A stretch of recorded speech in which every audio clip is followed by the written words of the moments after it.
Breaking news చూస్తున్నాం. NEET UG పరీక్ష ఫలితాలపై దుమారం కొనసాగుతోంది. పరీక్ష నిర్వహణతో పాటు ఫలితాలపై సిబిఐ విచారణ జరిపించాలనే డిమాండ్లు వెల్లువెత్తుతున్నాయి. ఈ నేపథ్యంలో కేంద్ర ప్రభుత్వంతో పాటు నేషనల్ టెస్టింగ్ ఏజెన్సీకి సుప్రీంకోర్టు నోటీసులు జారీ చేసింది. ఈ ఏడాది నీట్ యూజీ పరీక్షల్లో అక్రమాలు జరిగినట్లు ఆరోపణలు వెల్లువెత్తాయి. పరీక్షలో 1563 మంది విద్యార్థులకు అదనంగా గ్రేస్ మార్కులు కలిపారు. ఈ అదనపు గ్రేస్ మార్కులపై విద్యార్థి సంఘాలు తీవ్ర అనుమానాలు వ్యక్తం చేస్తున్నాయి.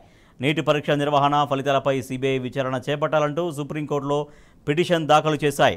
ఆ పిటిషన్పై సుప్రీంకోర్టు విచారణ చేపట్టింది. 2 వారాల్లోగా వివరణాత్మక స్పందన తెలపాలని ఆదేశిస్తూ కేంద్ర ప్రభుత్వంతో పాటు ఎన్టీఏకు నోటీసులు జారీ చేసింది. అటు సిబిఐ, బీహార్ ప్రభుత్వానికి కూడా సుప్రీంకోర్టు నోటీసులు ఇచ్చింది. తదుపరి విచారణను జూలై 8కి వాయిదా వేసింది.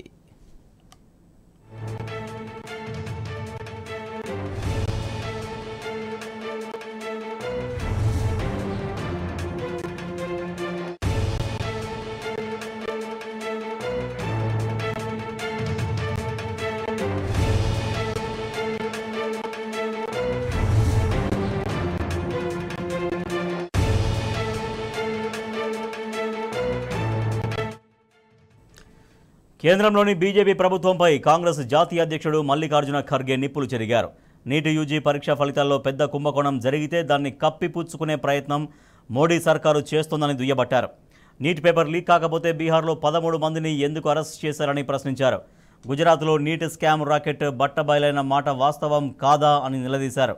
అసలు కుంభకోణమే జరగలేదని మొండిగా వాదిస్తున్న కేంద్రం ఎందుకు ఇంతమందిని అరెస్టు చేసిందని మండిపడ్డారు. మోడీ ప్రభుత్వం నీట్ ఎగ్జామ్ పేరుతో 24 లక్షల మంది యువత జీవితాలని ఆగం చేసిందని ఖర్గే ఫైర్ అయ్యారు.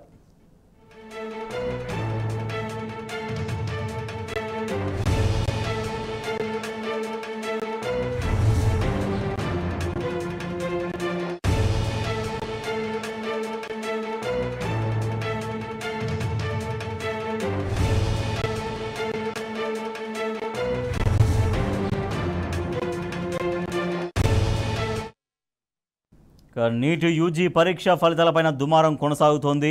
పరీక్ష ఫలితాలపైన సిబిఐ విచారణకు డిమాండ్లు వెల్లువెత్తుతున్నాయి. కేంద్ర ప్రభుత్వం నేషనల్ టెస్టింగ్ ఏజెన్సీకి సుప్రీంకోర్టు నోటీసులు కూడా జారీ చేసింది. మరింత సమాచారాన్ని మా ప్రతినిధి రాజశేఖర్ సార్. రాజశేఖర్, నీట్ ఫలితాలపైన విచారణకు సిబిఐ విచారణకు డిమాండ్లు వెల్లువెత్తుతున్నాయి. దాంతోపాటుగా కేంద్ర ప్రభుత్వానికి నేషనల్ టెస్టింగ్ ఏజెన్సీకి సుప్రీంకోర్టు నోటీసులు కూడా జారీ చేసింది. ఇంకా ఎటువంటి డిమాండ్స్ ఇంకా రాబోతున్నాయి నీట్ ఫలితాలపైన? రాజేష్, ఈ ఏడాది దేశంలో ఉన్న అన్ని మెడికల్ కాలేజీలకు సంబంధించి మే 5న దేశవ్యాప్తంగా నీట్ పరీక్ష జరిగింది. దాదాపు 24 లక్షల మంది ఈ పరీక్షకు హాజరయ్యారు. అయితే 2019 నుంచి ఎప్పుడు లేని విధంగా ఈసారి 67 మంది టాపర్లుగా నిలిచారు. అందరికి కూడా దాదాపు 720కి 720 మార్కులు రావడంతో నీట్ పరీక్షల్లో అవకతవకలు జరిగాయన్న ఆరోపణలు పెద్ద ఎత్తున వెల్లువెత్తాయి. ఇప్పటి వరకు నీటి యూజీలో ఒక్కసారి కూడా 3కి మించి ఎప్పుడు కూడా ఈ టాపర్లు ఉండరు, రాలేదు కూడా. కానీ ఈసారి ఒక్కసారి దాదాపు 67 మంది టాపర్లు వచ్చారు.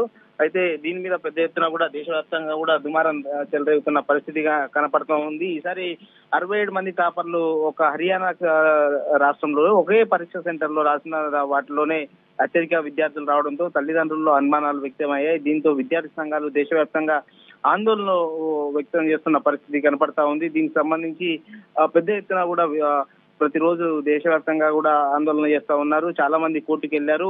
నీటి పరీక్ష నిర్వహణ ఫలితాల అవకతవకలపై సిబిఐ విచారణ జరిపించాలని కూడా సుప్రీంకోర్టులో పిటిషన్లు దాఖలు చేశారు. ఈ పిటిషన్ సంబంధించి విచారణ న్యాయస్థానం కూడా అటు విచారణ జరిపింది. ఈ పిటిషన్ పై 2 వారాల్లోగా తమ స్పందన తెలియజేయాలని నేషనల్ టెస్టింగ్ ఏజెన్సీ ఏదైతే నీట్ పరీక్ష కండక్ట్ చేసిందో ఆ నేషనల్ టెస్టింగ్ ఏజెన్సీకి అలాగే కేంద్ర ప్రభుత్వానికి సుప్రీంకోర్టు నోటీసులు జారీ చేసింది. వీటితో పాటు సిబిఐ, బీహార్ ప్రభుత్వానికి కూడా నోటీసులు ఇచ్చింది. ఈ కేసును జూలై 8కి వాయిదా వేసిన పరిస్థితి. నీటి పరీక్షకు సంబంధించి దాఖలైన ఇతర పెండింగ్ పిటిషన్లు కూడా వీటిలోనే కలిపి విచారణ చేస్తామని స్పష్టం చేసిన పరిస్థితి అయితే ఉంది. ఈ క్రమంలో దాదాపు 1563 మంది విద్యార్థులకు కేటాయించిన గ్రేస్ మార్కులు కేటాయించారు. ఈ గ్రేస్ మార్కులు కేటాయించిన విద్యార్థులు ఎవరంటే వీళ్ళంతా కూడా పరీక్షకు లేట్ వచ్చిన వాళ్ళు, తర్వాత వివిధ పరీక్షకు సంబంధించి వివిధ ఆరోపణలు ఎదుర్కొంటున్న విద్యార్థులు వీళ్ళంతా కూడా ఎన్టీఏకి దరఖాస్తు చేసుకోవడంతో ఎన్టీఏ 1563 మంది విద్యార్థులకు గ్రేస్ మార్కులు కలిపింది. గ్రేస్ మార్కులు ఎందుకు కలిపారని కూడా కోర్టు అడగడంతో ఎన్టీఏకు అటు కేంద్ర ప్రభుత్వానికి నోటీసులు జారీ చేయడంతో ఈ వాళ్లకు గ్రేస్ మార్కులంతా కూడా రద్దు చేస్తున్నట్టు కేంద్ర ప్రభుత్వం కోర్టుకు తెలిసింది. దాదాపు 1563 మందికి విద్యార్థులకు ఈ స్కోరు ఏదైతే ఎన్టీఏ ఒకసారి ఎగ్జామ్ రాసిన తర్వాత స్కోర్ కార్డు ఇస్తుంటారో ఈ స్కోర్ కార్డు రద్దు చేశారు. వారికి తిరిగి ఎగ్జామ్ కూడా నిర్వహించాలని కోర్టు తెలిపింది. జూన్ 23వ పరీక్ష నిర్వహించి ఈ నెల 30వ తేదీలోగా పరీక్ష ఫలితాలు ప్రకటించాలని చెప్పారు. వాళ్ళలో ఎవరైనా పరీక్షకు సంబంధించి రాయకూడదు అనుకుంటే ఈ గ్రేస్ మార్కులు లేకుండా ఉన్న మార్కులకు కౌన్సిలింగ్ కూడా వెళ్ళొచ్చని చెప్పారు. ఈ గ్రేస్ మార్కులు లేకుండా ఒరిజినల్ మార్కులతో జూలై 6 నుంచి ఈ కౌన్సిలింగ్ ప్రారంభమవుతుంది. దీనికి వెళ్ళొచ్చు అని చెప్పారు. అయితే దీని మీద పెద్ద ఎత్తున దుబారం చెలరేగుతుంది. కేంద్ర విద్యాశాఖ మంత్రి Dharmendra Pradhan national testing agency ద్వారా నీట్ కుంభకోణాన్ని కప్పిపుచ్చే ప్రయత్నం చేస్తున్నారంటూ కాంగ్రెస్ పార్టీ చీఫ్ మల్లికార్జున ఖర్గే కూడా మండిపడ్డారు. నీట్ పేపర్ లీక్ కానప్పుడు బీహార్ లో ఎందుకు 13 మందిని అరెస్ట్ చేశారంటూ కూడా కాంగ్రెస్ పార్టీ చీఫ్ మల్లికార్జున ఖర్గే ప్రశ్నిస్తున్నారు. ఎందుకంటే ఈ నీటికి సంబంధించి దాదాపు బీహార్ లో ప్రధానంగా కొంతమందిని అరెస్ట్ చేశారు. అలాగే గుజరాత్ లో గోద్రా చీకటి రాకెట్ గుజరాత్ ఏ విధంగా అయిందో మోడీ సర్కార్ ప్రజలను మోసం చేసేందుకు ప్రయత్నిస్తున్నట్టు కూడా ఆయన మండిపడ్డాడు.